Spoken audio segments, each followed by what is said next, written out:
Assalamualaikum warahmatullahi wabarakatuh. Innal hamdalillah nahmaduhu wa nasta'inuhu wa nastaghfiruh wa na'udzu billahi min shururi anfusina wa min sayyiati a'malina. Man yahdihillahu fala mudilla lahu wa man yudlil fala hadiya lahu. Asyhadu an la ilaha illallah wahdahu la syarika lahu wa asyhadu anna Muhammadan abduhu wa rasuluhu la nabiyya wa la rasula ba'dah. Amma ba'd.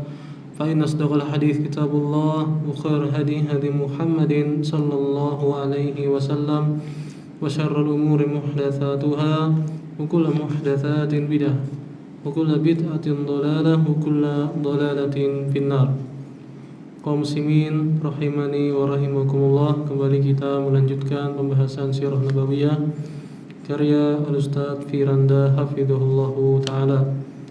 Kita masuk halaman 48 dari jilid yang kedua, masih tentang bentuk-bentuk gangguan dari kafir Quraisy menghadapi dakwah Nabi Muhammad SAW di awal-awal di fase Mekah, yaitu tentang penyiksaan. Ya. Terus Firanda hafizahullah, Bilal bin Rabah radhiyallahu anhu. Beliau adalah budak yang dimiliki oleh Umayyah bin Khalaf. Umayyah bin Khalaf sangat membenci Rasulullah dan Islam. Maka bisa dibayangkan bagaimana bengisnya dia akan menyiksa budak-budaknya yang memutuskan untuk masuk Islam. Ya. Jadi Umayyah sangat benci dengan Islam, dengan Muhammad. Budak dia sendiri masuk Islam, yang dia kuasai ini, yang dia miliki.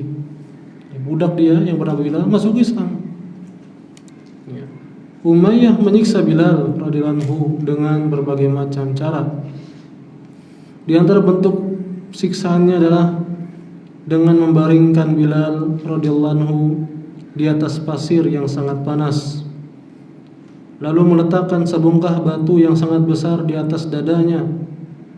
Dan Umayyah berkata, la wallahi la tazalu hakadha hatta tamut aw takfur bi Muhammad wa ta'bud al-Lat wal Uzza. Demi Allah, aku tidak akan berhenti siksaan seperti ini sampai mati, sampai engkau mati atau sampai engkau kufur kepada Muhammad dan kembali menyembah Lat dan Uzza. Umayyah juga mengikat leher Bilal radhiyallahu anhu dengan rantai, lalu dia serahkan kepada para pemuda Mekah untuk dibawa berlarian keliling kota seperti anjing. Tetapi apakah dengan semua bentuk siksaan tadi membuat Bilal murtad? Maka sama sekali tidak. Bahkan Bilal juga tidak mengeluh, dan tidak ada yang dia ucapkan dari mulutnya yang kering melainkan ahadun ahad, Allah yang Maha Esa, Allah yang Maha Esa, hanya Allah yang berhak disembah. Ini yang diucapkan dari Bilal radhiyallahu anhu. Sebagian ulama bahkan mengatakan bahwa Bilal radhiyallahu anhu sengaja memilih ucapan tersebut karena dia tahu bahwa Umayyah sangat membenci ucapan tersebut. Karena Bilal tahu bahwa mereka sangat membenci tauhid. Ya, jadi disampaikan hanya Allah yang disembah, marah mereka. Sampai suatu ketika Abu Bakar Siddiq radhiyallahu anhu melewati Bilal yang sedang disiksa habis-habisan.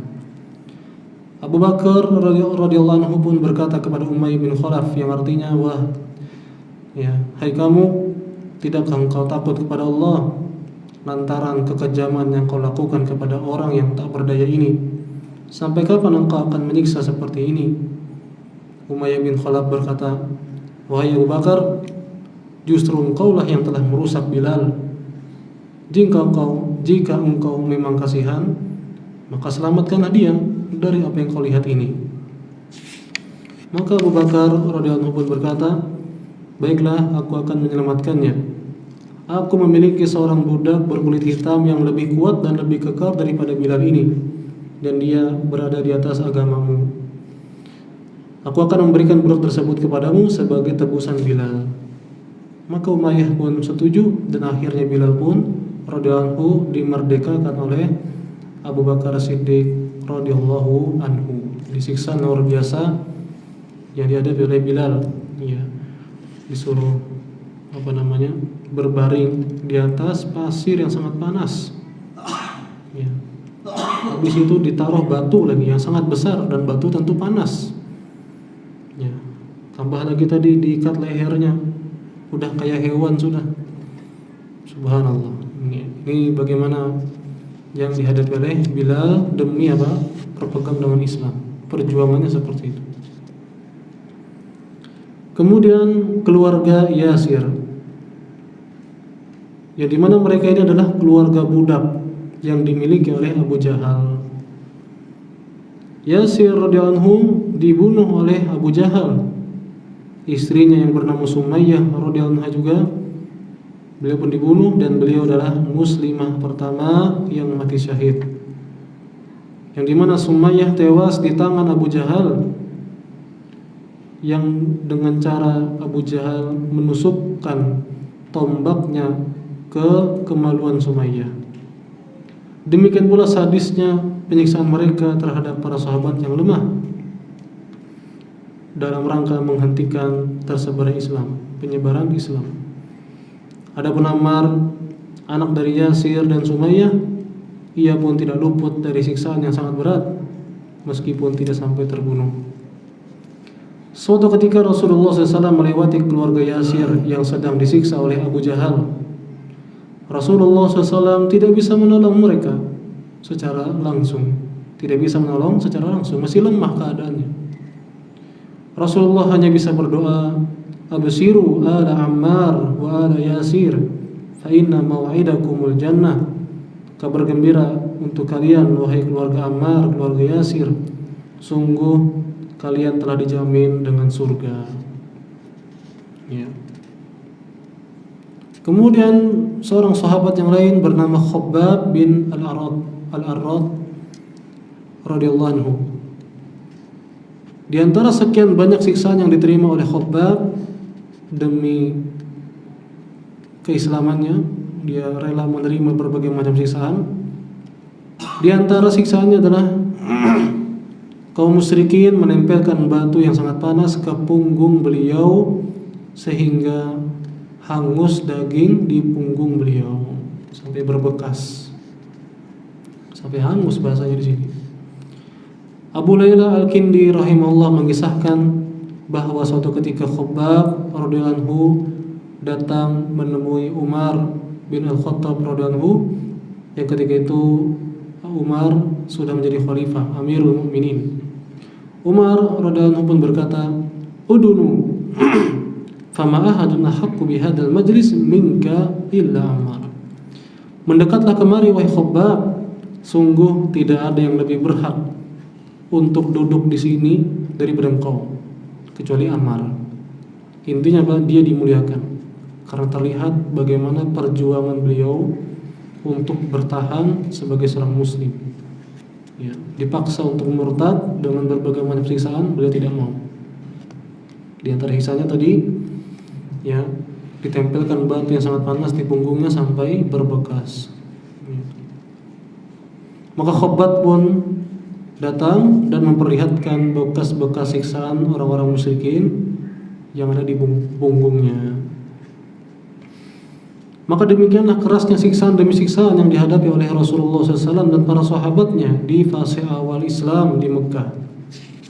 Namun Allah Subhanahu wa Ta'ala tetap menjaga kualitas iman mereka.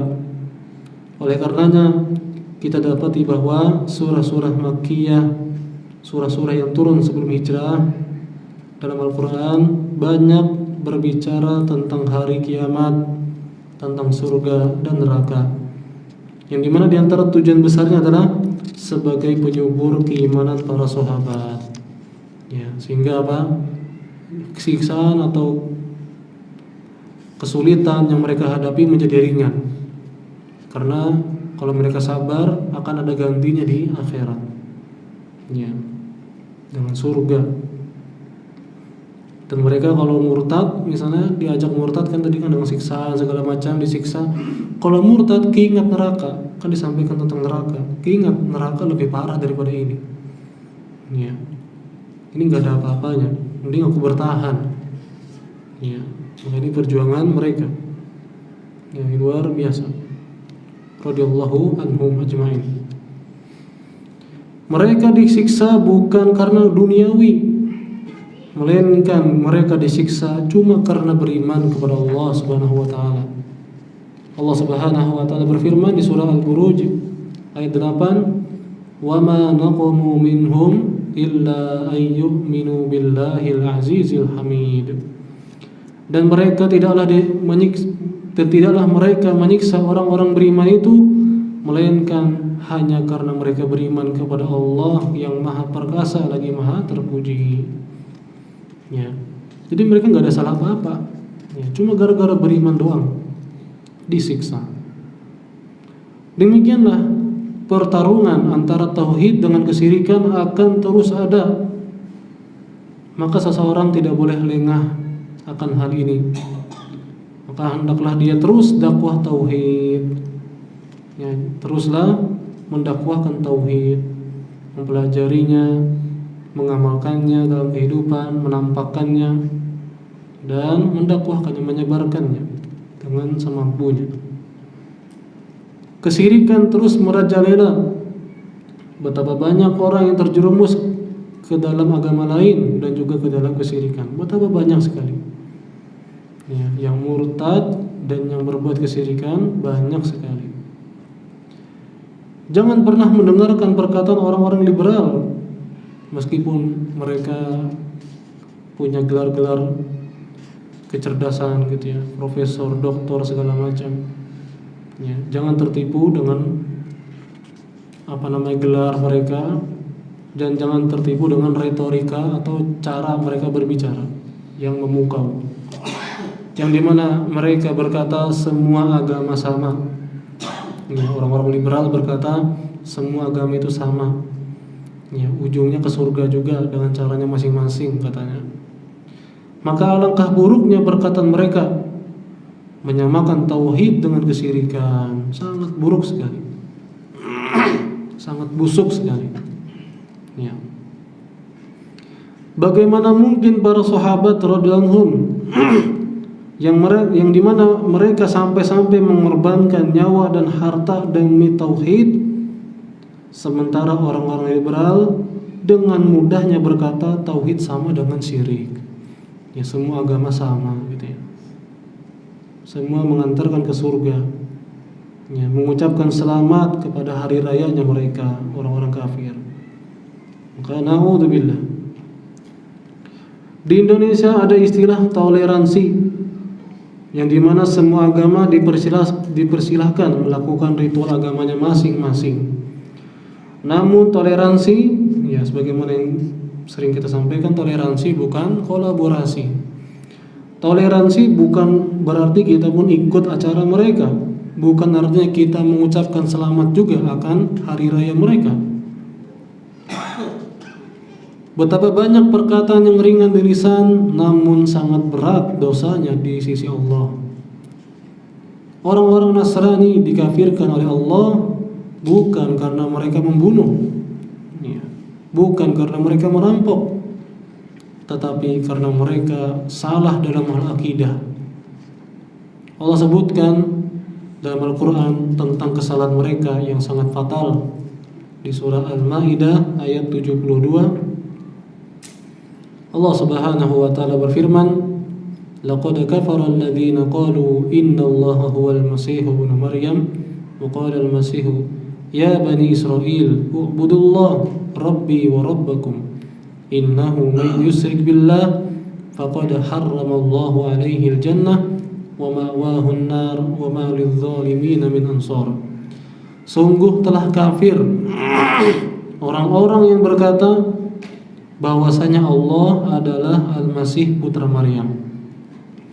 Padahal Al-Masih itu sendiri berkata, "Wahai Bani Israel, sembahlah Allah, Rabbku dan Rabb kalian, Sesungguhnya orang yang mempersekutukan Allah dengan sesuatu apapun itu, maka Allah pasti akan mengharamkan baginya surga dan tempatnya neraka, dan tidak ada penolong bagi orang yang zalim sama sekali. Tidak ada penolongnya sama sekali. Ya. Dan juga di surah Al-Bayyinah kan seperti itu. Yang Allah sebutkan, ulaika hum syarrul bariyah. Orang-orang kafir dari ahli kitab dan orang-orang musyrikin, ya, di neraka jahanam, kekal di dalamnya. Ulaika hum syarrul bariyah. Mereka lah seburuk-buruk makhluk, kata Allah. Di neraka jahanam, bukan ke surga. Itu juz 30 tuh. Kemana tuh mereka, kok bisa luput tuh ayat, ya. Katanya cendekiawan muslim. Allah Subhanahu wa ta'ala juga berfirman surah Al-Maidah ayat 73, laqad kafara alladziina qalu inna allaha thalithu thalatha wa ma min ilahin illa ilahu wahid wa illam yantahu amma yaqulun la yamassanna alladziina kafaru minhum 'adzabun alim. Sungguh telah kafir mereka yang berkata bahwa Allah adalah salah satu dari yang tiga, padahal sekali-kali tidak ada yang berhak disembah kecuali Rabb yang Maha Esa, kecuali Allah, ya. Ilahu wahid, cuma satu yang benar. Jika mereka tidak berhenti dari apa yang mereka ucapkan, pastilah orang-orang kafir di antara mereka akan ditimpa siksaan yang pedih. Allah Subhanahu wa ta'ala juga berfirman di surah Maryam ayat 88 sampai 93. وَقَالُوا اتَّخَذَ الرَّحْمَنُ وَلَدًا لَقَدْ جِئْتُمْ شَيْئًا إِدًّا تَكَادُ السَّمَاوَاتُ يَتَفَطَّرْنَ مِنْهُ وَتَنشَقُّ الْأَرْضُ وَتَخِرُّ الْجِبَالُ هَدًّا أَنْ دَعَوْا لِلرَّحْمَنِ وَلَدًا وَمَا يَنبَغِي لِلرَّحْمَنِ أَنْ يَتَّخِذَ وَلَدًا إِنْ كُلُّ مَنْ فِي السَّمَاوَاتِ وَالْأَرْضِ إِلَّا آتِي الرَّحْمَنِ عَبْدًا. Dan mereka berkata, Allah Ar-Rahman yang Maha Pengasih itu telah mengambil anak. Ini punya anak, kata mereka. Sungguh kalian telah mendatangkan sesuatu yang sangat mungkar. Hampir-hampir langit pecah, bumi terbelah, gunung-gunung runtuh, karena mereka menganggap Allah Ar-Rahman yang Maha Pengasih punya anak. Ya. Dan ini juga faedah bahwasanya kehancuran, kerusakan dunia, musibah di dunia bukan hanya sebabnya, bukan sebatas sebab yang kelihatan, bukan sekedar sebab yang kelihatan, ya, ya misalnya yang kayak kemarin itu kan, potong pohon sembarangan dan segala macam, ya, buang sampah sembarangan sampai numpuk akhirnya meluap sungainya misalnya gitu ya, bakar-bakar kabut akhirnya gitu ya, misalnya.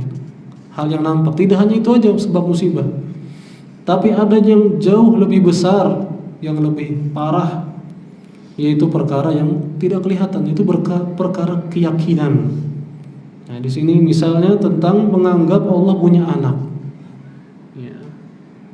Itu kata Allah apa? Hampir saja langit pecah, bumi terbelah, gunung-gunung menjadi runtuh, karena mereka menganggap Allah Ar-Rahman punya anak.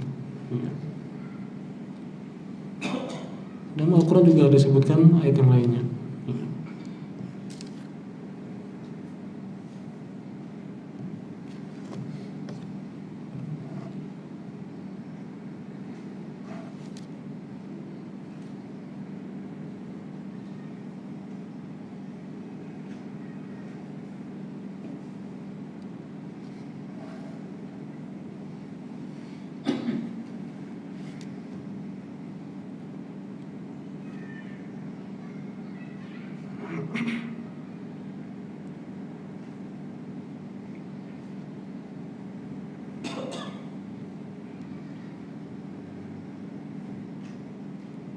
Itu di surah Ar-Rum ayat 41 sampai 42. Zahara al-fasadu fil barri wal bahri bima kasabat aydin nas liyudhiqahum ba'dalladzi amilu la'allahum yarji'un. Telah nampak kerusakan di daratan dan di lautan disebabkan dosa manusia, yang dimana musibah tersebut Allah ingin mereka merasakan sebagian akibat buruk dari apa yang telah mereka kerjakan, agar mereka kembali kepada Allah. Jadi musibah, hukuman dari Allah yang ada di dunia ini, ya musibah gitu ya, itu sebagian, ya, tidak total dari Allah hukumannya, itu baru sebagian Allah kasih. Ya.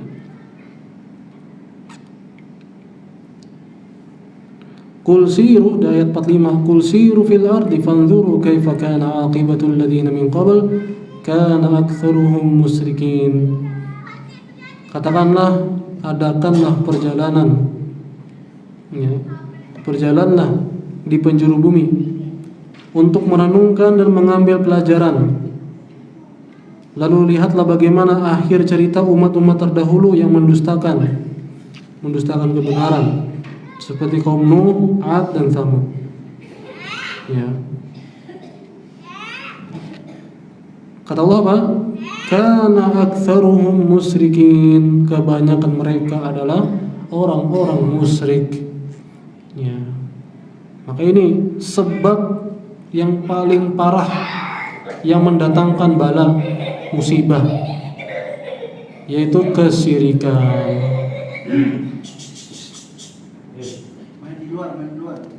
Ya, jadi ini pendatang musibah, sebab musibah yang paling parah, yaitu berkaitan akidah yang menyimpang. Lanjut, anda aulir rahmani walada, mereka menganggap Allah punya anak, Rahman punya anak, padahal tidak layak bagi Allah Rahman punya anak. Tidak ada seorang pun di langit dan di bumi melainkan akan datang kepada Rabb yang Maha Pengasih tadi, Ar-Rahman, melainkan dia sebagai hamba. Ya, dia hamba Allah. Siapapun itu dia hamba Allah. Dia kun fayakun. Ya, Allah berkehendak maka dia tidak bisa mengelak. Kalau dia dikasih musibah, tidak bisa mengelak.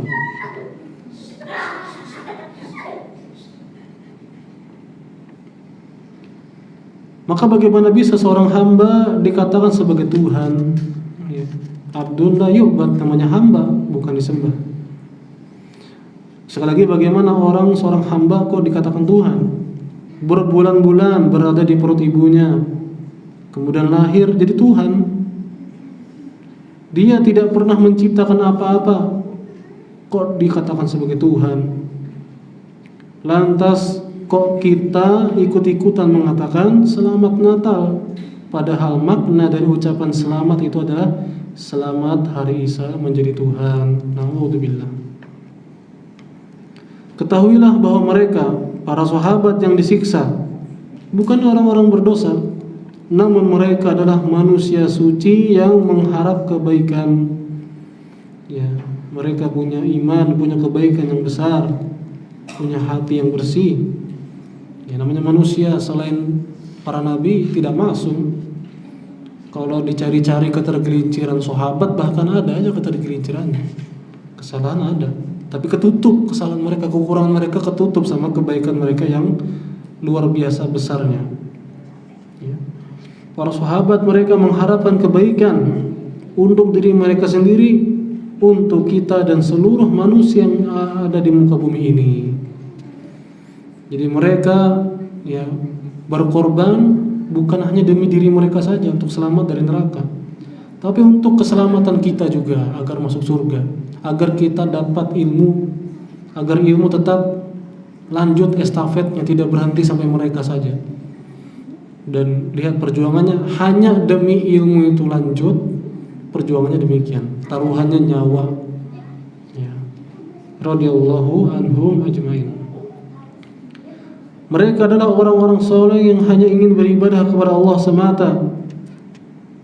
Demikianlah orang-orang musyrikin, mereka ini seakan-akan tidak punya hati. Ya. Di surah Al-Hajj ayat 46 Allah Subhanahu wa taala berfirman, "Fa innaha la ta'mal absar, walakin ta'mal qulub allati fis sudur." Sungguh bukanlah matanya yang buta, yang di kepala, bukan. Tapi yang buta hati yang ada di dalamnya. Na'udzubillah. Ya. Sebagaimana akhir-akhir ini juga kalau melihat di dunia medsos gitu ya, sudah dibikin oleh ahlinya gitu ya. Ada orang salah satu ustadz salafi yang ahlinya sudah bikin video berjam-jam, banyak lagi videonya, menerangkan riwayat-riwayat tentang tabaruk lah gitu ya. Bantahan semua, masih aja ditolak. Subhanallah. Bukan matanya yang buta itu, hatinya yang buta. Na'udzubillah. Ya, subhanallah. Maka bersyukurlah nikmat hidayah. Ya.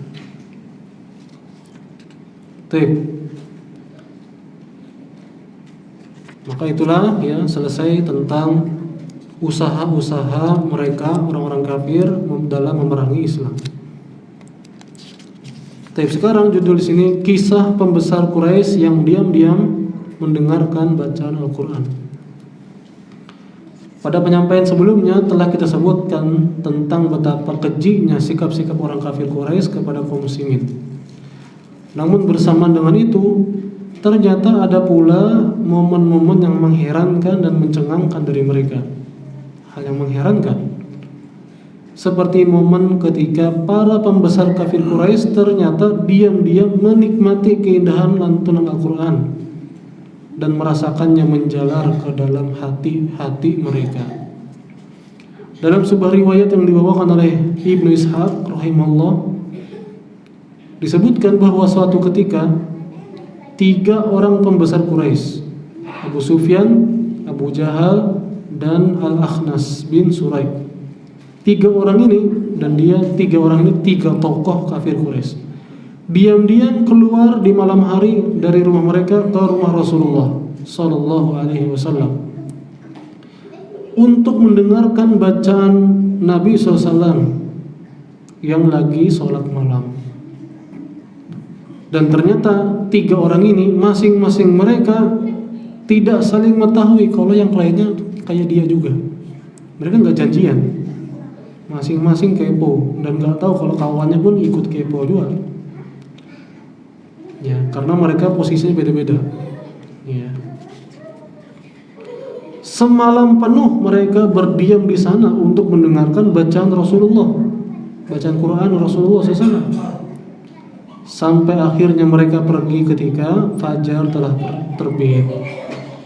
Dan di perjalanan pulang mereka ketemu di perjalanan.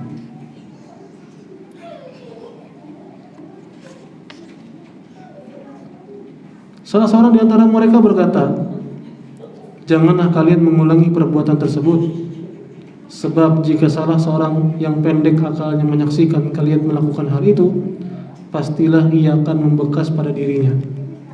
Setelah itu mereka pun bubar dan kembali ke rumah mereka masing-masing. Dinasehati, jangan diulangi lagi lah.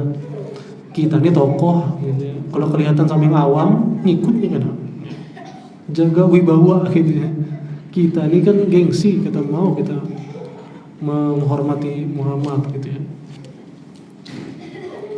Pada malam berikutnya ternyata masing-masing dari mereka lagi melakukannya. Mereka ke rumah Rasulullah, berdiam di sana mendengarkan tilawahnya Rasulullah dengan posisi yang berbeda-beda. Lagi-lagi pas bulik ketemu di jalan dan menasihati lagi dengan nasihat yang sama untuk jangan diulangi lagi. Ternyata besoknya lagi juga sama kayak gitu.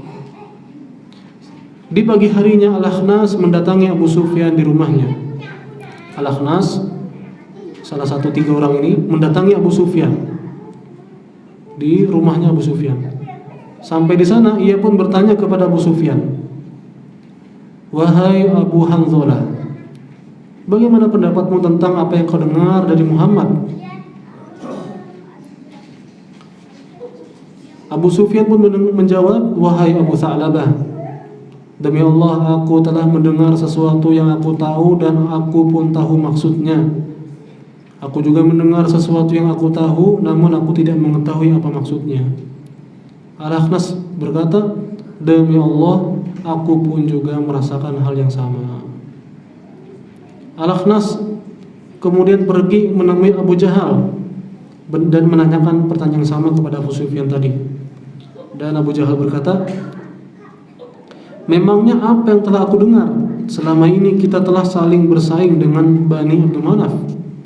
Selama ini kita masing-masing, kita sama-sama saling memberi makan dengan Bani Abdul Manaf, ya, saingan gitu ya, antar suku. Kita sama-sama memberi bantuan dan seterusnya, sampai akhirnya mereka mengklaim pada suku mereka, Bani mereka, ada seorang nabi.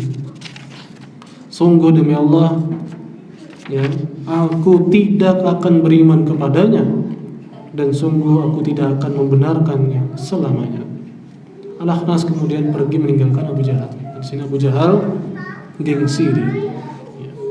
Kita ini bersaing selama ini dalam hal kebaikan. Mereka ngaku punya rasul, ada nabi, pada mau, ya. Gengsi. Ya. Buah dari ujian, baik dari periode Mekah maupun selainnya yang disebutkan sini. Buah dari ujian tadi, ujian yang mereka hadapi.